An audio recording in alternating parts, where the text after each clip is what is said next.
سیدنا عمر رضی اللہ تعالیٰ عنہ نے اپنے دور خلافت میں عدل و انصاف کی بہترین مثال قائم کی اور عادل حکمران بن کر تعلیمات عدل کو دنیا میں پھیلا دیا۔ رسول اللہ صلی اللہ علیہ وسلم نے فرمایا کہ اللہ تعالیٰ نے حق یعنی عدل کو حضرت عمر رضی اللہ تعالیٰ عنہ کی زبان اور دل پر جاری کر دیا ہے، یعنی ان کی رائے اور فیصلے اللہ کے نزدیک عادلانہ ہوتے ہیں۔ یہی وجہ ہے کہ کئی مرتبہ قرآن کی آیات حضرت عمر رضی اللہ تعالیٰ عنہ کی رائے کے مطابق نازل ہوئیں، مثلاً شراب کی حرمت، حجاب کا حکم، مقام ابراہیم پر نماز کا حکم وغیرہ۔ نبی صلی اللہ علیہ وسلم نے خواب میں جنت میں حضرت عمر رضی اللہ تعالیٰ عنہ کا محل دیکھا۔ یہ ان کے ایمان، عدل اور تقوی کی علامت ہے، یعنی اللہ نے انہیں عدل اور انصاف کے بدلے جنت کا اعلیٰ مقام عطا فرمایا۔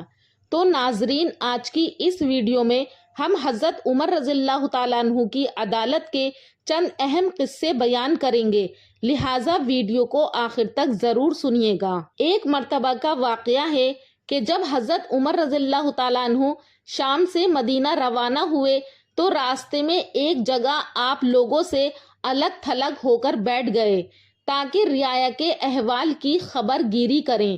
چنانچہ آپ رضی اللہ عنہ کا گزر ایک بڑھیا کے خیمے پر ہوا تو آپ اس کے پاس چلے گئے۔ بڑھیا کہنے لگی، اے شخص، عمر کی کیا خبر ہے؟ آپ رضی اللہ عنہ نے فرمایا کہ شام سے صحیح سالم واپس ہو رہے ہیں۔ تو کہنے لگی کہ اللہ تعالیٰ اسے میری طرف سے بہتر بدلہ نہ دے۔ آپ رضی اللہ عنہ نے فرمایا کہ کیوں؟ تو وہ بڑھیا کہنے لگی، اللہ کی قسم، جب سے وہ مسلمانوں کا حاکم بنا ہے مجھے اس نے اپنا عطائے میں سے نہ تو ایک دینار دیا نہ ہی ایک درہم دیا ہے۔ آپ رضی اللہ عنہ نے فرمایا کہ عمر کو تیرے حال کی کیا خبر جبکہ تو اس جگہ میں ہے؟ وہ کہنے لگی، سبحان اللہ، یعنی تعجب کی بات ہے، اللہ کی قسم میں نہیں سمجھتی کہ کسی کو لوگوں کا حاکم بنا دیا جائے اور اسے اپنی رعایا کے مشرق و مغرب کے مابین کی خبر نہ ہو، یعنی اسے اپنی پوری رعایا کے احوال کی خبر نہ ہو۔ تو یہ سن کر حضرت عمر رضی اللہ تعالیٰ عنہ رو پڑے اور اپنے آپ کو مخاطب کر کے فرمانے لگے، ہائے عمر، ہر کوئی تجھ سے زیادہ سمجھدار ہے، یہاں تک کہ ایک بڑھیا بھی۔ آپ رضی اللہ عنہ نے اس سے پوچھا، اے اللہ کی بندی، تو عمر کو اپنی داد خواہی کتنے میں بیچے گی اور قیامت کے دن اپنے دعوے سے دستبردار ہوگی؟ وہ میرے لیے دوزخ سے چھٹکارے کا پروانہ ہوگا۔ بڑھیا کہنے لگی، اللہ آپ پر رحم کرے، آپ میرے ساتھ مذاق نہ کریں۔ آپ رضی اللہ عنہ نے فرمایا، میں مذاق نہیں کر رہا۔ پھر بارہا اس سے پوچھتے رہے یہاں تک کہ 25 دینار کے بدلے میں اس کی داد خواہی خرید لی۔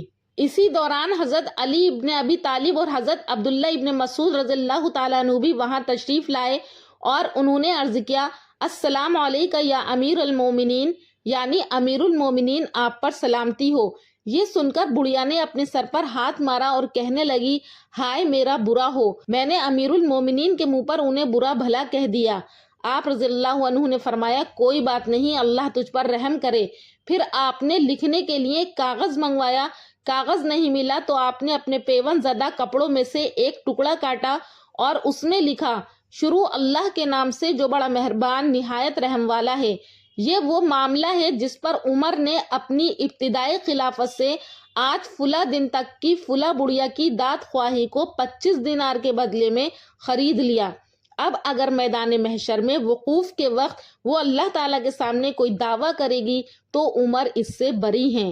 حضرت علی ابن ابی طالب اور حضرت عبداللہ ابن مسعود رضی اللہ تعالیٰ عنہ میرے اس معاملے پر گواہ ہیں۔ بعد میں آپ نے یہ تحریر اپنے بیٹے کو دی اور اس سے کہا کہ جب میرا انتقال ہو جائے تو تدفین کے وقت اسے میرے کفن میں رکھ دینا، میں اس کے ساتھ اپنے رب سے ملاقات کرنا چاہتا ہوں۔ سبحان اللہ، یہ تھا حضرت عمر رضی اللہ تعالیٰ عنہ کا عدل۔ اسی طرح سے ایک اور واقعہ ہے کہ ایک دن حضرت عمر بن خطاب کے پاس ایک یہودی، بعض روایت میں ایک عام مسلمان کہا گیا ہے کہ وہ آیا اور شکایت کی کہ اے امیر المومنین، آپ نے میرا گھوڑا خریدا تھا لیکن ابھی تک قیمت نہیں دی۔ حضرت عمر نے فرمایا کہ میں نے گھوڑا خریدا تو ضرور تھا، لیکن جب میں نے اسے آزمایا تو وہ ٹھیک نہیں نکلا، اس لیے میں نے واپس کر دیا۔ وہ شخص کہنے لگا، نہیں، آپ نے واپس نہیں کیا، گھوڑا ابھی تک آپ کے پاس ہے۔ دونوں میں بحث ہوئی۔ چونکہ حضرت عمر خلیفہ وقت تھے لیکن عدل کے طالب بھی تھے، اس لیے حضرت عمر نے فرمایا، آؤ ہم کسی دوسرے قاضی کے پاس چلتے ہیں۔ جب دونوں عدالت میں پہنچے تو قاضی شریح نے پورا واقعہ سنا۔ پھر حضرت عمر رضی اللہ تعالیٰ عنہ سے کہا، امیر المومنین، کیا آپ کے پاس کوئی گواہ ہے کہ آپ نے گھوڑا واپس کر دیا تھا؟ حضرت عمر نے فرمایا، نہیں، میرے پاس کوئی گواہ نہیں ہے۔ تو قاضی شریح نے کہا، پھر فیصلہ مدعی یعنی گھوڑے کے مالک کے حق میں ہے، آپ کو گھوڑے کی قیمت ادا کرنی ہوگی۔ تو حضرت عمر نے بغیر کسی غصے یا رتبے کے فوراً فرمایا کہ تم نے بالکل عدل کے مطابق فیصلہ کیا، اے شریح، یہی اسلام کا عدل ہے جس میں خلیفہ بھی عام شہری کے برابر ہے۔ پھر آپ نے فوراً گھوڑے کی قیمت کیا ہے اس آدمی کو ادا کر دی۔ اسی طرح ایک اور واقعہ ہے کہ حضرت ابن عباس رضی اللہ تعالیٰ عنہ فرماتے ہیں کہ ایک بانی نے حضرت عمر بن خطاب رضی اللہ تعالیٰ عنہ کی خدمت میں آ کر کہا، میرے آقا نے پہلے مجھ پر تہمت لگائی، پھر مجھے آگ پر بٹھا دیا، جس سے میری شرمگاہ جل گئی۔ حضرت عمر رضی اللہ تعالیٰ عنہ نے اس سے پوچھا، کیا تمہارے آقا نے تم کو وہ برا کام کرتے ہوئے دیکھا تھا؟ تو اس باندی نے کہا کہ نہیں۔ حضرت عمر رضی اللہ تعالیٰ عنہ نے پوچھا، کیا تم نے کسی برائی کا اس کے سامنے اقرار کیا تھا؟ تو اس باندی نے کہا نہیں۔ حضرت عمر رضی اللہ تعالیٰ عنہ نے کہا کہ اسے میرے پاس لاؤ۔ چنانچہ وہ آدمی آ گیا۔ جب حضرت عمر رضی اللہ تعالیٰ عنہ نے اس آدمی کو دیکھا تو فرمایا، کیا تم انسانوں کو وہ عذاب دیتے ہو جو اللہ کے ساتھ خاص ہے؟ تو اس آدمی نے کہا، اے امیر المومنین، مجھے اس پر شبہ ہوا تھا۔ تو حضرت عمر رضی اللہ تعالیٰ عنہ نے پھر پوچھا کہ اس باندی نے تمہارے سامنے اس جرم کا اعتراف کیا تھا؟ تو اس نے کہا نہیں۔ حضرت عمر رضی اللہ تعالیٰ عنہ نے کہا، اس ذات کی قسم جس کے قبضے میں میری جان ہے، اگر میں نے حضور صلی اللہ علیہ وسلم کو یہ فرماتے ہوئے نہ سنا ہوتا کہ مالک سے اس کے غلام کو اور والد سے اس کے بیٹے کو بدلہ نہیں دلوایا جائے گا تو میں تجھ سے اس باندی کو بدلہ دلواتا۔ اور پھر حضرت عمر رضی اللہ تعالیٰ عنہ نے اس آدمی کو 100 کوڑے مارے اور اس باندی سے فرمایا کہ تو جا، تو اللہ کے لیے آزاد ہے، تو اللہ اور اس کے رسول صلی اللہ علیہ وسلم کی آزاد کردہ ہے۔ میں گواہی دیتا ہوں، میں نے حضور صلی اللہ علیہ وسلم کو یہ فرماتے ہوئے سنا ہے کہ جسے آگ میں جلایا گیا یا جس کی شکل آگ سے جلا کر بگاڑی گئی وہ آزاد ہے، اور وہ اللہ اور اس کے رسول صلی اللہ علیہ وسلم کا آزاد کردہ ہے۔ اسی طرح ایک اور واقعہ ہے۔ حضرت سعید بن مسیب رحمۃ اللہ علیہ کہتے ہیں کہ ایک مسلمان اور یہودی اپنے جھگڑے کا فیصلہ کروانے حضرت عمر رضی اللہ تعالیٰ عنہ کے پاس آئے۔ آپ نے دیکھا کہ یہودی حق پر ہے تو آپ نے اس کے حق میں فیصلہ کر دیا۔ اس پر اس یہودی نے کہا، اللہ کی قسم، آپ نے حق کا فیصلہ کیا ہے۔ اس پر حضرت عمر رضی اللہ تعالیٰ عنہ نے اسے خوشی میں ہلکا سا کوڑا مارا اور فرمایا، تجھے کس طرح پتا چلا کہ حق کیا ہوتا ہے؟ اس پر یہودی نے کہا، اللہ کی قسم، ہمیں تورات میں یہ لکھا ہوا ملتا ہے کہ جو قاضی حق کا فیصلہ کرتا ہے اس کی دائیں جانب ایک فرشتہ اور بائیں جانب ایک فرشتہ ہوتا ہے جو اسے صحیح راستے پر چلاتے ہیں اور اسے حق بات کا الہام کرتے ہیں جب تک وہ قاضی حق کا فیصلہ کرنے کا عزم رکھتا ہے۔ جب وہ یہ عزم چھوڑ دیتا ہے تو دونوں فرشتے اسے چھوڑ کر آسمان پر چڑھ جاتے ہیں۔ ایک اور واقعہ ہے، حضرت ایاز بن سلمہ اپنے والد حضرت سلمہ سے نقل کرتے ہیں کہ انہوں نے کہا کہ ایک مرتبہ حضرت عمر بن خطاب رضی اللہ تعالیٰ عنہ بازار سے گزرے، ان کے ہاتھ میں کوڑا بھی تھا۔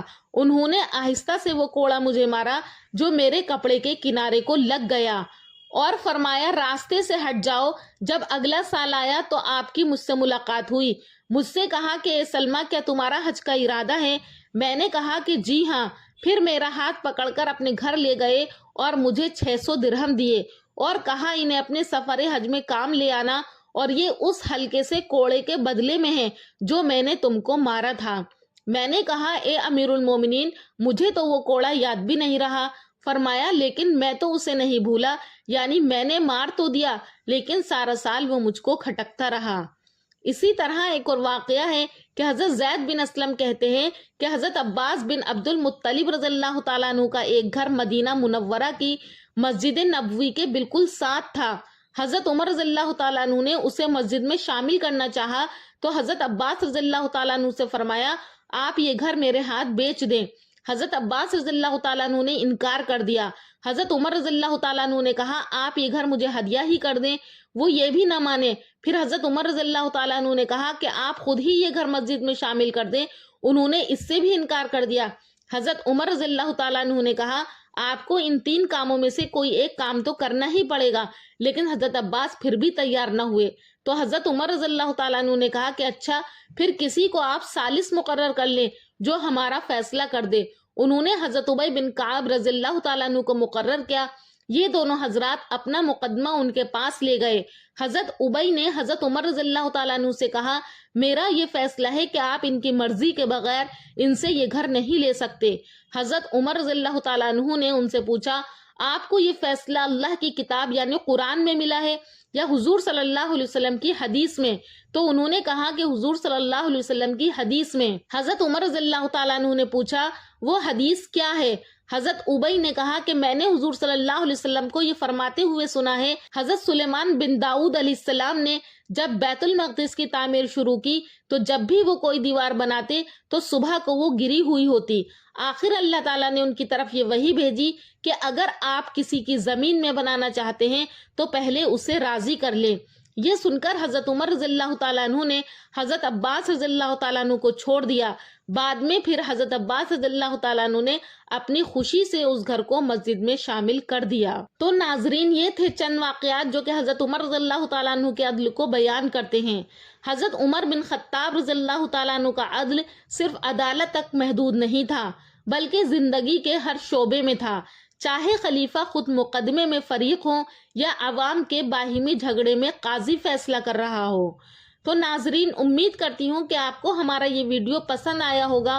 اگر پسند آیا ہو تو ہمارے چینل نوری اسلامک ٹیوبر کو ضرور سبسکرائب کریں، کامنٹ سیکشن میں اپنی رائے کا اظہار کریں، اور اللہ تبارک و تعالیٰ سے دعا ہے کہ اللہ تعالیٰ ہمیں عدل فاروقی کو اپنی زندگی میں لانے والا بنائے۔ جس طرح سے حضرت عمر رضی اللہ تعالیٰ عنہ اپنے ہر فیصلے کو قرآن اور حدیث کی روشنی میں کرتے تھے، اسی طرح سے اللہ تعالیٰ ہمیں بھی اپنے گھروں میں اپنے بچوں کے ساتھ ہم جو بھی فیصلہ کریں اس کو حضرت عمر رضی اللہ تعالیٰ عنہ کے فیصلوں کی روشنی میں کریں۔ انشاءاللہ پھر حاضر ہوں گی ایک اور اچھے ٹاپک کے ساتھ اگلی ویڈیو میں، تب تک کے لیے اللہ حافظ۔